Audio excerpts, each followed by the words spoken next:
మెలకువలో ఉన్న స్థితిని జాగృత అవస్థ అంటారు. అది స్థూల శరీరానికి చిహ్నం. అంటే ఈ శరీరానికి స్వప్నావస్థ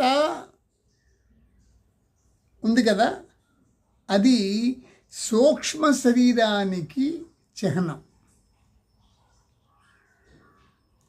తరువాత సుషుప్తి అంటే గాఢ నిద్రావస్థ ఉంది కదా, అది కారణ శరీరానికి చిహ్నం.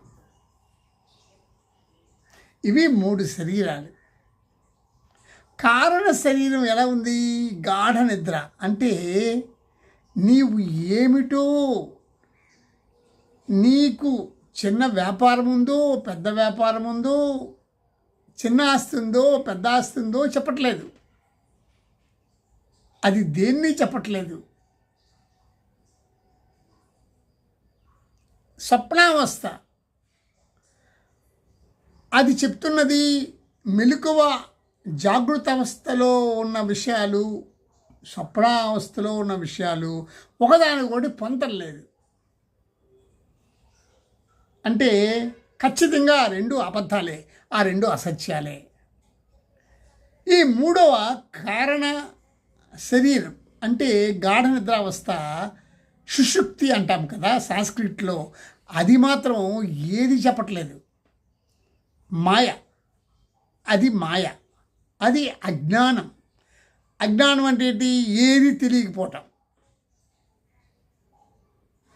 ఇది ఉపనిషత్తుల్లో చక్కగా ఇలా చెప్పారు.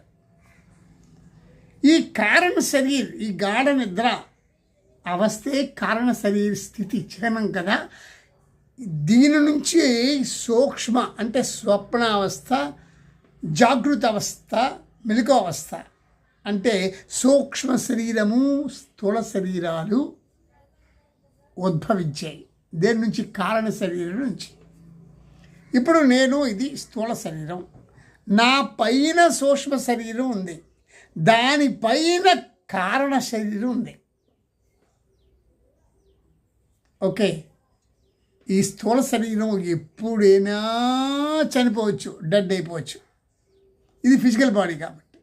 కానీ సూక్ష్మ శరీరం మాత్రం డెడ్ కాదు.